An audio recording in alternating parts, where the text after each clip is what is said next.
going to say Dr. Shaheen, but Senator Shaheen. That works.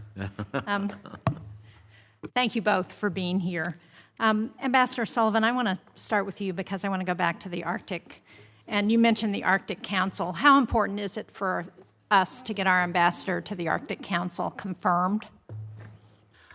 The Arctic Council is important. I went to the Arctic Council countries, the ambassadors of those countries in Moscow. We used to meet regularly. So those are the bilateral ambassadors to Russia. We would meet with Ambassador Kortunov, who was the Russian ambassador. The Arctic Council is very important, and it's why the Russians are squealing the way they are now, because every other member of the Arctic Council is united against them and has excluded them. So extremely important. Well, thank you. I would just say, Mr. Chairman and Senator Risch, that I hope this committee will move as quickly as we can on confirming that Arctic ambassador, or at least having a hearing so it can move forward.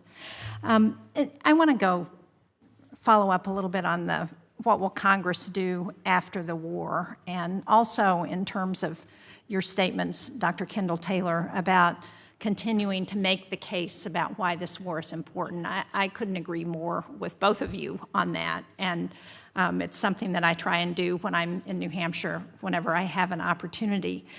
One of the things I find particularly frustrating is the continued questions that I get, and I'm sure every member of this committee gets, from reporters who keep saying, well, isn't support for the war deteriorating in Congress because we have extremists at either end who are talking about why we should stop funding this war. So I have two questions for you, both really. One is, what does that mean when we see those extremist voices, and how does that affect the public as a whole? And when reporters magnify those voices, what does that do? And secondly, to what extent are we seeing any Russian disinformation or Chinese or other adversaries' disinformation to try and promote those divisions within our society to try and undermine the war effort? And I will open to whoever wants to go first. I think your point on the media is also critically important, because they do tend to amplify and make quite a lot out of statements, and no one remembers then when a statement gets walked back. They just remember the statement. So I do think that the media has done a lot to amplify the divisions and to highlight very minority-held views about calling into question whether or not we should sustain support for Ukraine.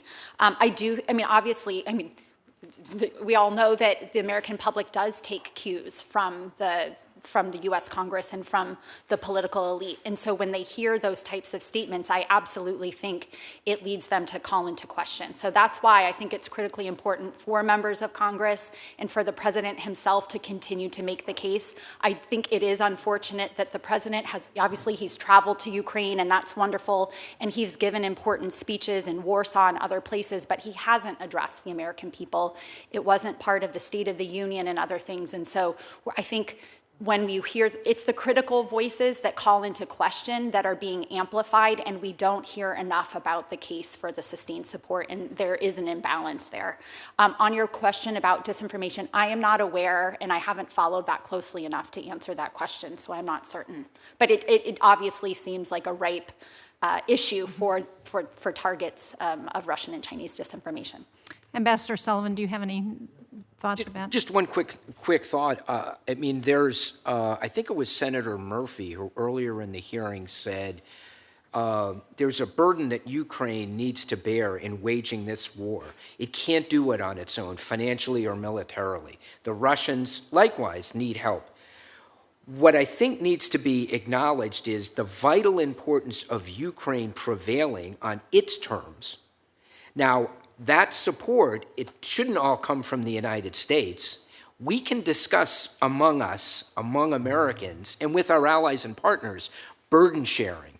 Whether a particular weapon system is really something that would be used in the context of this conflict. What we can't debate is the nature of the adversary and why the fight is being waged in the first place. It has to be waged, it has to be supported, and the world needs to come together Only part of the world has now. It can't just be the United States. Well, thank you. I have one final question, and that has to do with Belarus. And I know that this hearing is about the U.S.-Russian relationship, but one of the few countries that has stood by Russia during this invasion has been Belarus. Can you speak to the relationship between Lukashenko and Putin, and whether he's going to be able to continue to hold the line when he says no military involvement? Is that what's really going on, or is there something else happening? Well, I was in Moscow in August of 2020 when Lukashenko really lost the presidential election and then crushed the demonstrators after the election on August 9th, arrested almost 40,000 people, a lot of violence. Putin supported that. Before then, my recollection is that Secretary Pompeo traveled to Minsk earlier in 2020 and met with Lukashenko. But Lukashenko became really dependent on Putin. He might not have survived in August of 2020 without that support. They already have a union state, Belarus and Russia, the union state. He's become, Lukashenko, much more dependent on Putin.